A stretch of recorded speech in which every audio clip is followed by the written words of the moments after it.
Assalamualaikum warahmatullahi wabarakatuh. Selamat pagi anak-anak. Sebelum kita mulai pelajaran hari ini, alangkah baiknya kita berdoa terlebih dahulu ya, agar ilmu yang kita pelajari dapat bermanfaat.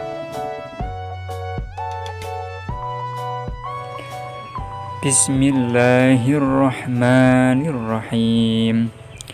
Raditu billahi rabba wa bil islami dina wa bi muhammadin nabiyyan wa rasula. Rabbi zidni ilma warzuqni fahma waj'alni minas shalihin. Amin. Nah, anak-anak, bagaimana kabarnya hari ini? Semoga selalu sehat dan tetap semangat. Untuk absennya bisa dimulai sekarang ya. Seperti biasa, kita mulai melalui WA Group karena sekarang kita dalam pelaksanaan pembelajaran jarak jauh. Baiklah, pada pembelajaran kali ini kita akan belajar materi kelas 4, tema 2, subtema 2, muatan IPA mengenai perubahan bentuk energi. Sebelumnya, Bapak sampaikan dulu ya kompetensi dasar yang akan kita bahas pada pembelajaran kita hari ini. Kompetensi dasar 3.5 mengidentifikasi berbagai sumber energi, perubahan bentuk energi, dan sumber energi alternatif dalam kehidupan sehari-hari. Dan indikator pencapaian kompetensi 3.5.3 mengidentifikasi manfaat perubahan bentuk energi dalam kehidupan sehari-hari.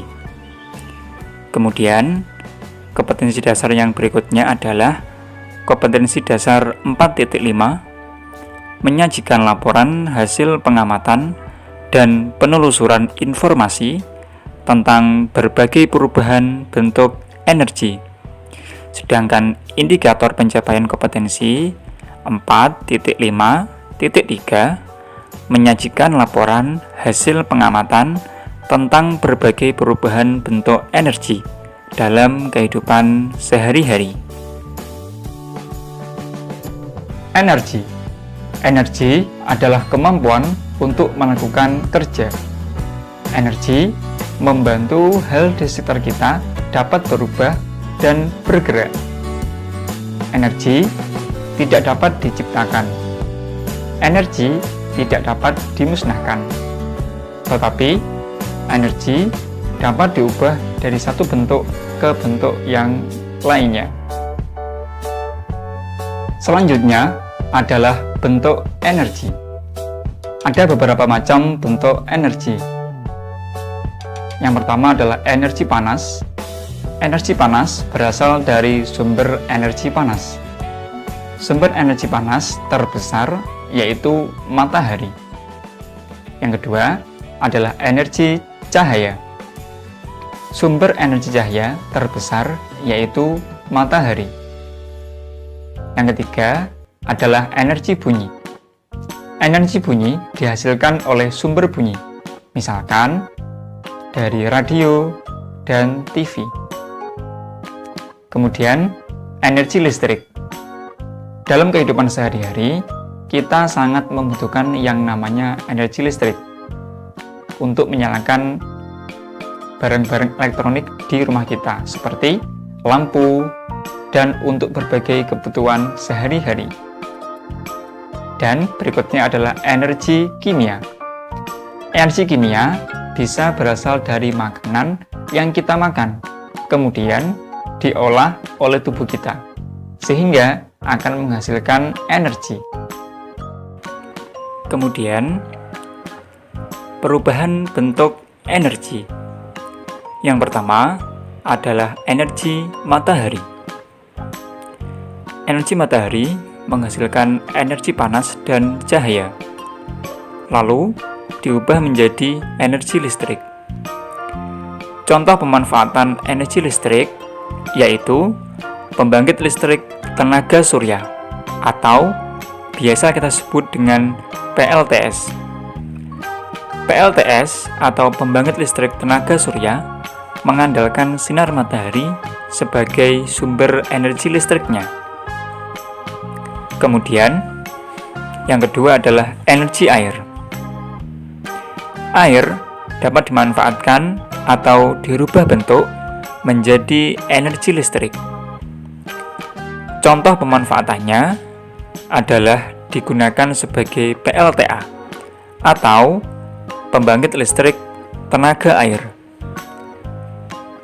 PLTA ini merupakan sumber pembangkit listrik yang menggunakan turbin yang berasal dari air. Di Indonesia, PLTA atau pembangkit listrik tenaga air memanfaatkan dari bendungan yang tersedia atau bahkan sengaja dibuat. Aliran air dari bendungan akan memutarkan turbin, sehingga turbin akan menghasilkan energi listrik. Selanjutnya, yang ketiga adalah energi angin. Energi angin menghasilkan energi gerak. Kemudian, energi gerak ini dapat diubah menjadi energi listrik. Contohnya yaitu PLTB atau pembangkit listrik tenaga bayu. Bayu atau angin merupakan sumber energi terbarukan yang terdapat di daerah dengan potensi angin yang sangat besar.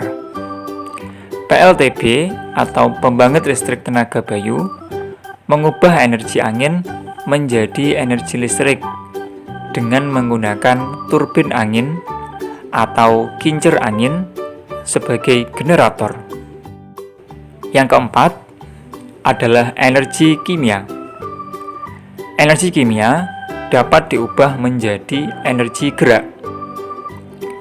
Contohnya adalah saat seseorang mengayuh sepeda. Kemudian, di mana energi kimianya? Energi kimia di sini berupa makanan. Makanan yang kita makan itulah yang kemudian diolah oleh tubuh kita, sehingga dapat kita gunakan untuk bergerak, seperti mengayuh sepeda, bermain bola, dan lain-lain.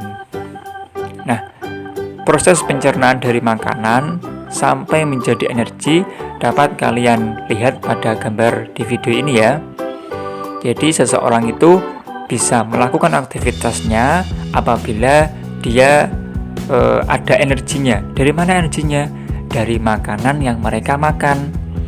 Dari makanan tersebut kemudian diolah oleh tubuh kita, dan setelah diolah akan berubah menjadi energi, sehingga kita bisa kuat dalam mengayuh sepeda, kuat dalam bermain bola, kuat dalam berlari, dan lain-lain. Yang kelima adalah energi listrik. Energi listrik merupakan salah satu sumber energi yang paling sering dimanfaatkan oleh manusia. Energi listrik adalah sumber tenaga arus listrik yang kemudian disalurkan ke berbagai saluran listrik, sehingga dapat dimanfaatkan dalam berbagai hal.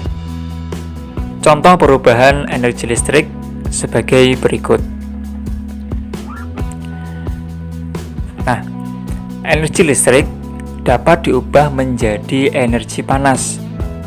Contohnya yang sering kalian lihat pada kehidupan sehari-hari, setrika. Ada yang tahu setrika itu apa? Ya, betul sekali. Setrika itu untuk bisa merapikan baju kita. Nah, biasanya kalau kalian di rumah itu melihat ibu atau kakak yang sedang menyetrika baju. Nah, mereka memanfaatkan energi listrik untuk diubah menjadi energi panas, sehingga dapat digunakan untuk merapikan baju kita. Kemudian selain setrika apa lagi? Yaitu ada solder. Selain solder apa lagi? Ya, betul, rice cooker atau penanak nasi.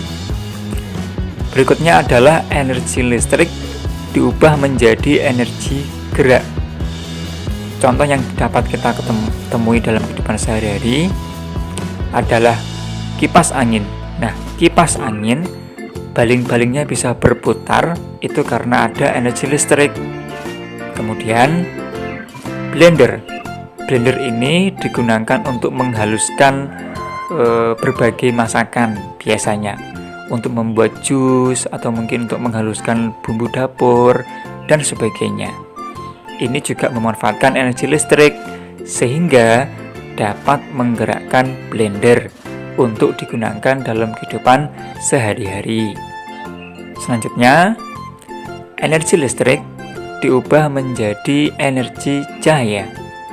Lampu dapat menerangi kita dan dapat menerangi lingkungan. Ya, lampu dapat menyala karena adanya energi listrik yang mengalir, sehingga dapat membuat lampu dapat menyala. Kemudian, energi listrik dapat diubah menjadi energi bunyi. Contohnya adalah radio. Nah, seperti yang sudah kalian ketahui, bahwa energi dapat berubah menjadi bentuk energi yang lainnya. Sekarang, agar kalian lebih memahami materi tentang ini, kerjakan tugas berikut. Sebutkan aktivitas di sekolah atau di rumah yang menggunakan energi. Contohnya seperti ini ya. Nah, nanti kalian buatkan tabel seperti yang ada di video ini ya. Kalian sebutkan minimal 10 aktivitas ya. Nah, anak-anak, hari ini kita sudah mempelajari tentang apa saja? Hari ini kita sudah mempelajari tentang banyak hal mengenai energi, yaitu pengertian energi, kemudian bentuk-bentuk energi, dan perubahan bentuk energi yang berkaitan dengan kehidupan kita sehari-hari. Wah, ternyata banyak sekali ya kegiatan yang di sekitar kita yang ternyata itu membutuhkan energi. Nah, Bapak harapkan dengan pembelajaran kita hari ini, kita semakin bisa meningkatkan rasa syukur kita kepada Tuhan Yang Maha Esa, karena telah diberikan begitu banyak kenikmatan. Energi yang kita peroleh harus kita jaga dengan sebaik mungkin. Tidak boleh boros ya. Tetap kita harus menghemat penggunaannya. Sekian pelajaran kita hari ini. Semoga bisa bermanfaat untuk kita semuanya. Tetap belajar dan tetap semangat. Maju terus pendidikan Indonesia.